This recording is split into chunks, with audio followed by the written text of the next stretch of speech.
Graça e paz que vem do Senhor Jesus. Dando continuidade ao nosso estudo às 7 cartas das igrejas do Apocalipse, as 7 igrejas da Ásia.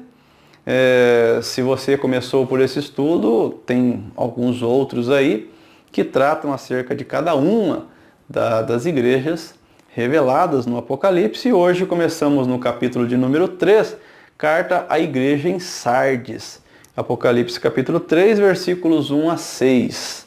Ao anjo da igreja em Sardes, escreve: Estas coisas diz aquele que tem os 7 Espíritos de Deus e as 7 estrelas. Conheço as tuas obras, que tem nome de que vives e estás morto. Quem é que diz essas coisas? É aquele que tem os 7 Espíritos de Deus e também as 7 estrelas. Se você ler Apocalipse capítulo 1, essas 7 estrelas foram explicadas, elas são os 7 anjos da igreja. Não ficou mistério nenhum acerca dela. Ele tem na mão direita as 7 estrelas. Assim como ele caminha no meio do candelabro, que é a igreja. E ele tem os 7 Espíritos de Deus. Para que não fique dúvida alguma acerca desses 7 Espíritos que o Senhor Jesus ele diz de forma tão clara aqui que tem, olha Apocalipse capítulo 5, versículo 6. Então vi no meio do trono e dos 4 seres viventes e entre os anciãos de pé um cordeiro como tendo sido morto. Ele tinha 7 chifres. Eu sempre vou dizer isso. Apocalipse é altamente figurativo. Usa muita simbologia. O Senhor Jesus não tem 7 chifres. Chifres, em todo o contexto judaico, e assim você vai ler também lá em Daniel, sempre foi sinônimo de autoridade e poder. Se ele tem 7 chifres, e 7 é um número, olha a numerologia tão presente no Apocalipse, também altamente simbólica, 7 perfeição. Se ele tem a perfeição da autoridade simbolizada pelos chifres, então ele é todo-poderoso. Se ele é todo-poderoso, ele é onipotente. Bem como os 7 olhos. 7 perfeição. Eu tenho a perfeição da visão. Ele não somente é onipotente, mas também ele é... O que mais? Né? Se ele tem 7 olhos e se ele enxerga tudo, né? Ele é onisciente. Ele consegue enxergar todas as coisas que acontecem. Que são os 7 Espíritos de Deus enviados por toda a terra. Terra toda. Os 7 Espíritos simbolizando a ação perfeita do Espírito Santo. Ele está em todos os lugares. Então, além de onipotente e de onisciente, ele é também onipresente. Veja aí o porquê é que o Senhor Jesus se apresenta à igreja em Sardes dizendo: Estas coisas diz aquele que tem os 7 Espíritos de Deus e as 7 estrelas. Conheço as tuas obras. Ele conhece as obras. Conhece a obra daquela igreja, conhece a obra da igreja de hoje, ele conhece as suas, conhece as minhas obras. Tem nome de que vives e está morto. Nossa, aí é muito sério, né? Nome de que vives, mas está morto. Aqui, tanto nesse estudo da igreja em Sardes, como nos anteriores, eu não estou trazendo as linhas interpretativas à luz da teologia histórica. Eu estou deixando isso porque isso já está no blog. Eu estou resumindo o que eu já tratei no blog aqui no YouTube. Então eu vou deixar o link para que você conheça não somente um pouco acerca da cidade de Sardes, da geografia de Sardes, né? Hoje eu vou citar um pouco acerca disso porque é importante aqui no contexto, mas lá você terá também essa questão. Por exemplo, a igreja em Sardes, ela é vista dentro de uma linha interpretativa como o tempo da Reforma. Mas eu não estou trazendo essas dicas, eu não estou priorizando isso aqui no vídeo. Então eu deixo isso por conta do blog. Então convido a ler o meu estudo no blog. Ser vigilante e consolida o resto que estava para morrer, porque não tenho achado íntegras as tuas obras na presença do meu Deus. Olha o que o Senhor Jesus está dizendo. Vigie. Você tem nome de que está morto? Então falta pouco. Consolida esse pouco, esse resto que está para morrer, porque as suas obras na presença do meu Deus não estão boas. E quer dizer, ele começa dizendo que conhece as obras, essas obras que ele conhece, ele não está gostando. Você percebe o quanto isso é sério? Isso é muito sério. Isso é inevitável pensar no religioso, que tem tanta obra, não sai da igreja, vive na igreja, é até chato para os seus filhos ir tanto para a igreja, como esse homem gosta, como essa mulher gosta de ir para a igreja, mas no final das contas acabam sendo obras que não agradam a Deus. Eu não estou dizendo que a igreja é errado, entenda o contexto do que eu estou falando aqui, né? Senão daqui a pouco vão dizer que, nossa, ele ensina no YouTube, ele não gosta de igreja. Muito pelo contrário, eu sou professor na Igreja Batista e sou professor de teologia também. E formo líderes para a igreja, né? Lembra-te, pois, do que tens recebido e ouvido, guarda-o e arrepende. Olha o chamado ao arrependimento. Lembra do que você tem recebido e ouvido, guarda no coração, pratica e se arrependa. Agora, olha a advertência. Porquanto se não vigiares, virei como ladrão, e não conhecerás de modo algum em que hora virei contra ti. E essa mensagem para a igreja de Sardes foi recebida como um terremoto, como uma bomba.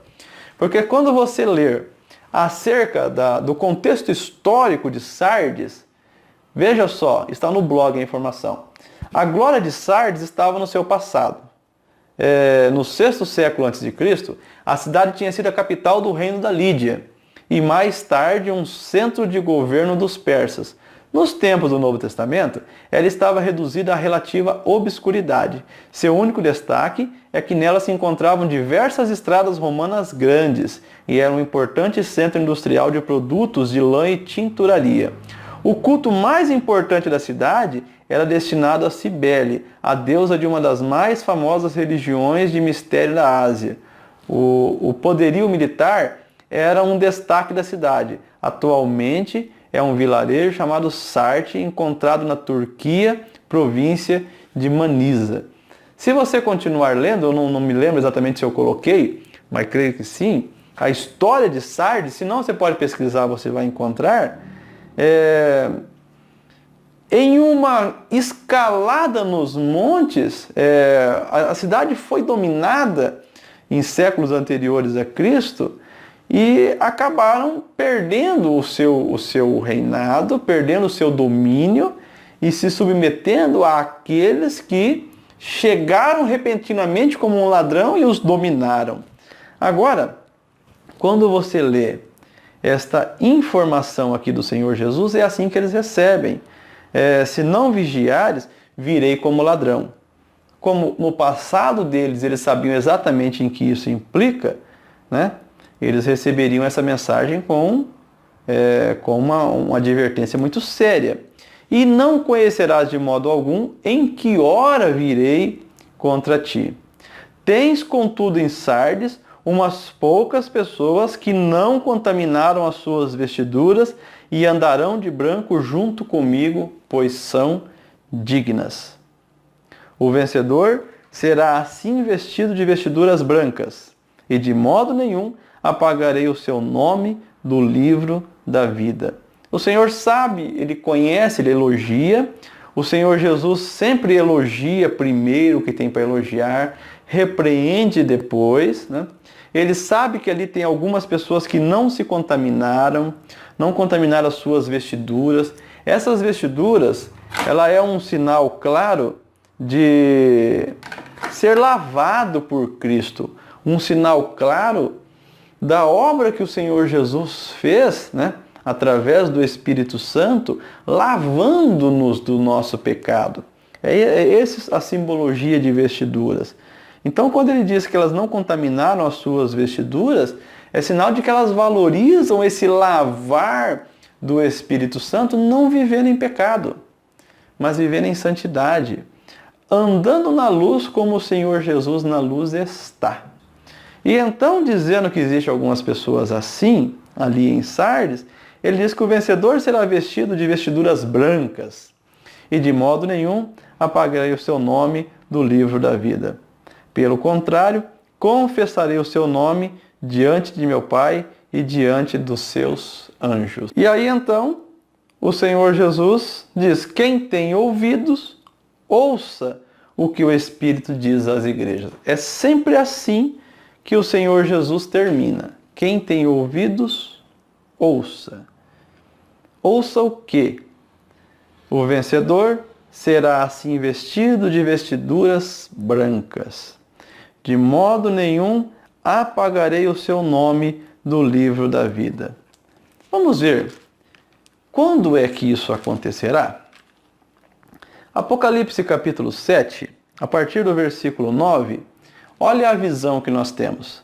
Depois dessas coisas, vi e eis grande multidão que ninguém podia enumerar, de todas as nações, tribos, povos e línguas, em pé diante do trono e diante do Cordeiro, vestidos do quê? De vestiduras brancas, com palmas nas mãos. Se você continuar lendo, você verá que chega um momento em que João é perguntado: quem são esses? Meu Senhor, eu não sei, tu sabes. E aí vem a resposta. No versículo 14, o ancião responde a João: são estes o que vêm da grande tribulação. Lavaram suas vestiduras e as alvejaram no sangue do Cordeiro. Veja como que você tem que fazer para você ter essa vestidura branca, né? É alvejada, Cristo te lava. Não está falando da cor da sua roupa, não. Está falando de você ser lavado pelo sangue do Cordeiro. E é por essa razão, diz o versículo 15, que se acham diante do trono de Deus e o servem de dia e de noite no seu santuário. Meus irmãos, é interessante, muito interessante o que o Espírito Santo, o que o Senhor Jesus revela a João aqui na igreja de Sardes. Ele começa dizendo que essas pessoas têm nome de que vive, mas está morto, quer dizer, já está ao ponto de negar a fé, de abandonar, de apostatar. E agora diz para eles: olha, vocês podem estar comigo um dia. O Senhor Jesus não desistiu dessa igreja, não desistiu de você, não desistiu de mim. Ele está nos fazendo olhar para Ele. E dentro desse contexto vale a pena passar por todos os sofrimentos nessa vida, a fim de que nós possamos viver com Ele até que Ele volte ou até que nós venhamos a partir. Que pena quando alguém, não ouvindo isso, não valoriza, não é verdade? Perderá essa bela oportunidade, essa alegria de viver um dia com o Senhor. Obrigado por assistir esse vídeo. Se você quer aprender um pouco mais acerca da igreja em Sardes, leia essa seção no meu blog.